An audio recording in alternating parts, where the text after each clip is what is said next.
Hello, everybody. My name's Michelle Wells, and my son is called Callum. Callum is, well, he's 18 now, and he has autism and a rare genetic disorder, which is very rare, no one really knows much about. Epilepsy when he hit his teens and puberty, and profound and multiple learning difficulties or disabilities, however you like to say it. And we've had quite a few experiences in and out of hospital. It's most traumatic for everyone involved was a time where Callum ended up in ICU. And apart from his epilepsy, he's really quite a strong, healthy lad. Never really had any major health issues beforehand, except, like I say, his epilepsy. Callum went into respite care just for the weekend, and on the Sunday when I picked him up, I did pick him up early, and staff were a bit concerned. He was lying shivering on the sofa. I took one look at him, took him into, and I drove straight to the hospital. The hospital then, it was a small hospital in Dunfermline. It doesn't do emergency anymore. It used to be our A&E, but it's now just a minor ailment. But it was only 10 minutes away, so I drove straight to the hospital. Nurses were brilliant, and within 5 minutes, Callum was blue lighted in an ambulance to Kirkcaldy Hospital, where he went straight into the accident emergency. Callum had just turned 16, and he had flu. He had flu A, and we waited in accident emergency for 3.5 hours while there was a lot of discussions on which hospital we're going to treat him or we're not going to treat him. The sick kids were very, very busy, but they were hoping that he would go to the sick kids unit in Edinburgh, or the Royal Infirmary in Edinburgh, or ICU. ICU in Kirkcaldy, because he was 16, he should have been there, but they felt he was too young. They hadn't treated anyone that young before, and felt he should go to the sick kids. The sick kids, because they'd airlifted someone into the hospital, couldn't take Callum anymore, and it was between the Royal then. There was a lot of video discussions between doctors, and it ended up Callum stayed in Kirkcaldy in the ICU, in the accident emergency. And after the decision was made, he was sent to ICU, and within half an hour, he was intubated. It turned out that he had flu A, pneumonia, and sepsis. He was very ill. He spent the next 3 days fighting tooth and nail for his life. We nearly lost him so many times. And we found it a difficult experience in many ways, as you can imagine. But the hardest thing to get through, I think, to staff was that Callum had profound and multiple learning difficulties. And it was very hard to explain how complex these difficulties were and how much he just couldn't or wouldn't be able to comprehend what they needed him to do to be extubated. They decided to extubate him once he was better, after he had fought tooth and nail for survival. And it went horrendously wrong. They weren't quite prepared for Callum to come round, and when he did come round, the doctor wasn't there. The nurse had to run and get the doctor. The student doctor, or it wasn't a student, but he was a younger, less experienced doctor, was there, and he had to try and hold the tube in as Callum tried to fight to hold the tube out. The advice to me was, when we extubate him, he'll be fine because you're there, and just tell him to calm down and take a breath. I tried to explain to them that this would never work, that Callum would not be able to understand where he was, comprehend what was happening to him, and that he would think that everyone, and myself included, were probably trying to kill him, and that he would fight for his life tooth and nail, to which he did. Me trying to calm him down, just, and it was never going to work. He had me by the throat as he fought to take a breath, which he couldn't take. He was dying in front of us. The doctor was holding his airways open and had stated, I can't stand here like this all day. To which you can imagine I stated, oh, yes, you will. And it was very traumatic. It just didn't work. Callum just couldn't catch a breath. He couldn't understand to breathe. And they had to tubate him again instantly. It became apparent that the methods that they would use daily, hour by hour, minute by minute, second by second to save lives, as they do constantly, just wasn't going to work for my son, because he couldn't comprehend what he needed to do. And I couldn't get over to them that I needed to understand what they wanted Callum to do, so that I could explain to Callum, if possible, or explain to them whether that was going to be possible for Callum to do. It took a long time to get through to them. There was a few negative comments in ways of thinking, as in, you're his carer, you're used to being in control, it's difficult for you that we're taking the control away. That wasn't the issue. I know that there's a lot I know about Callum, but medically, his life was in their hands. And I just wanted to help them to do their job and save my son. And just getting that through to them, that I'm not here to overtake or to tell you how to do your job. I couldn't possibly. I'm just here to assist on the silly things like, he won't understand, just sit up and breathe and calm down and don't panic. And these are not words Callum could comprehend. These are not things in that kind of situation he would ever comprehend. We had to convince them, the staff, to say, it's nothing against you, but you have to talk to the sick kids. You need to find out how they do it, because it's a different process. And the sick kids have got lots of experience, certainly with younger children. Like I say, Callum had just turned 16, so although ICU and Kirkcaldy had the equipment to save his life, they didn't quite have the experience of someone so young and someone with such complex learning disabilities.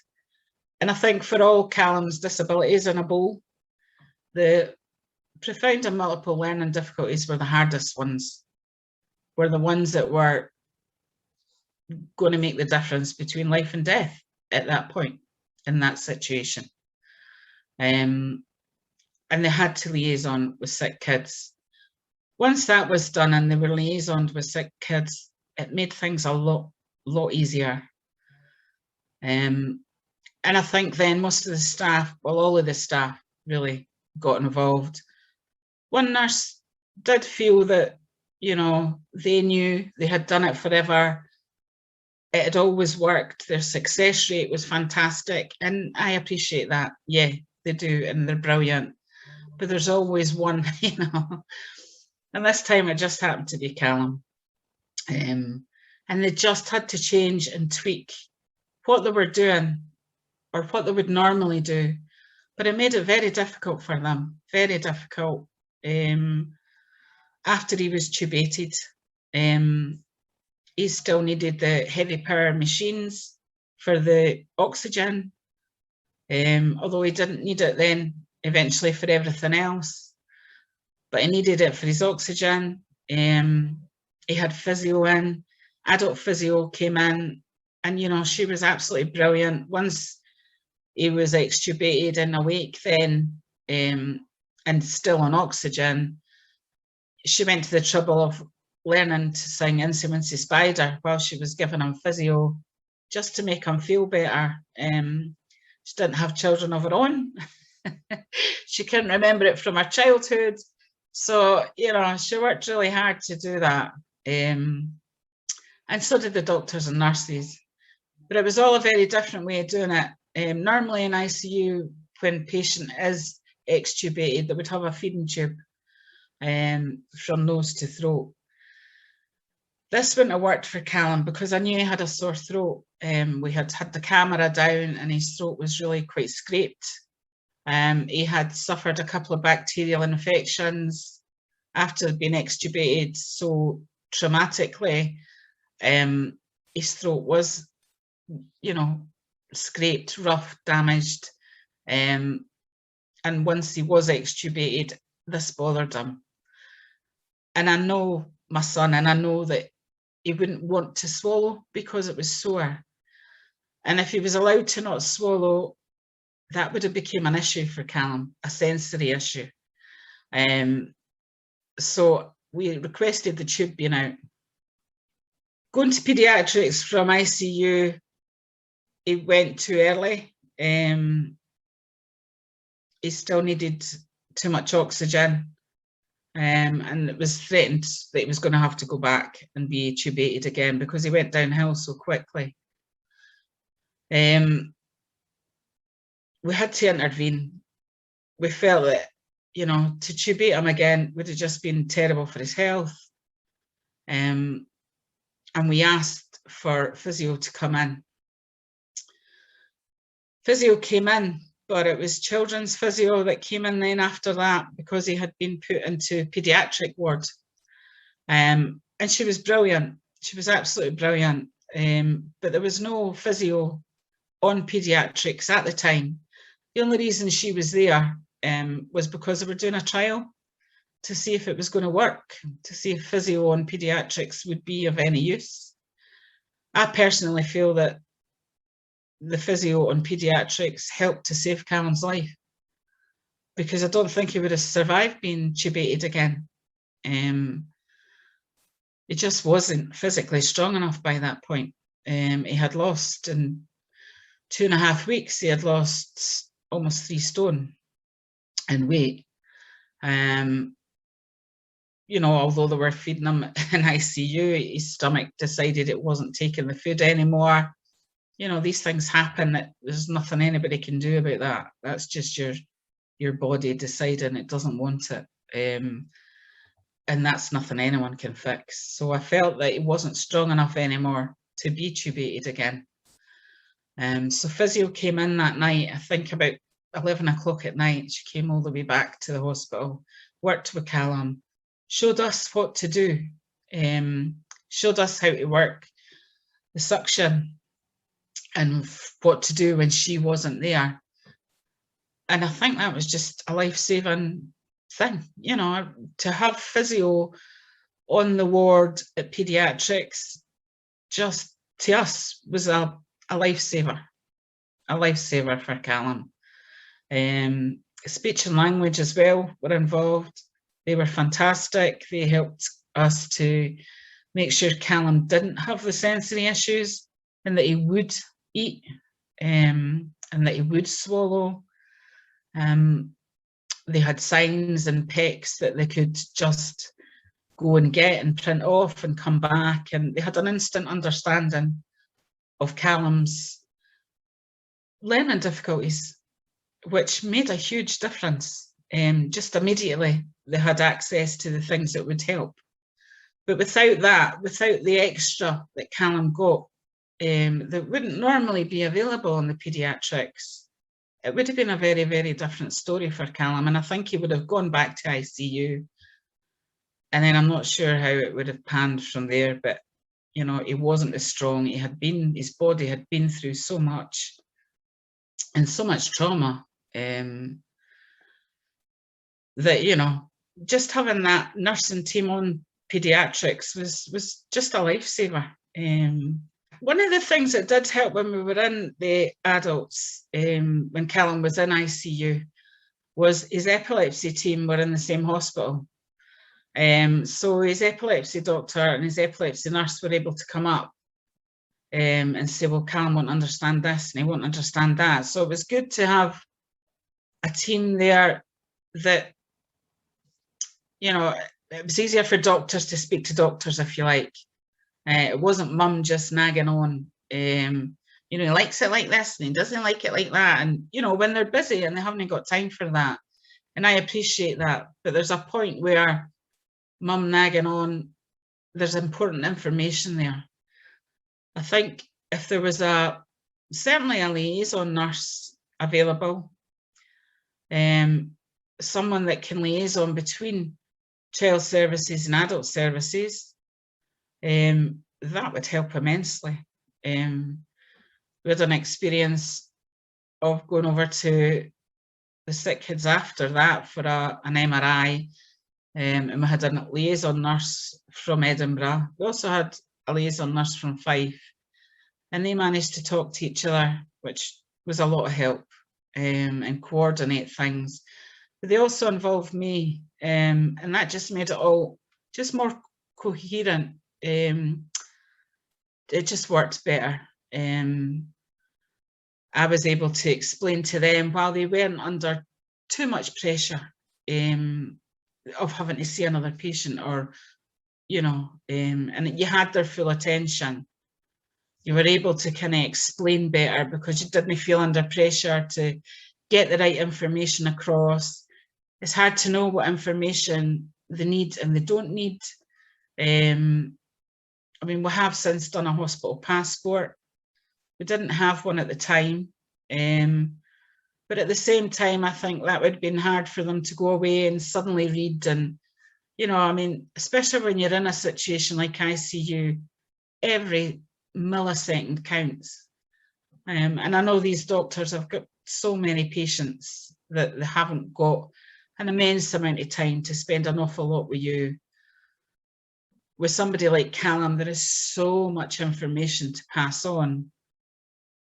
And I expect there's relevant information that makes a big difference in a life-saving situation that probably a nurse would understand better and be able to relate to a doctor better, rather than mum saying, well, I don't know, and I'm not sure, and have you thought about this, and have you thought about that, and did you do this, and you know, and then you give them so much information, it's overwhelming for them as well as you, and you think, did I get that right? Did I mention this? And if there is anything you've forgotten, you can't chase a doctor, you know, round a hospital to say, did I tell you that? And did I tell you this? And so having somebody there just to get that information across, to make their job easier, I think is hugely important. And it made our experience for Callum's last MRI such a much better experience,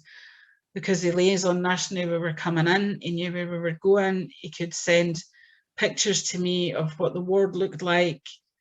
I could show it to Callum so he wasn't scared. So I could prepare Callum before we went, due to photographs that the liaison nurse had sent.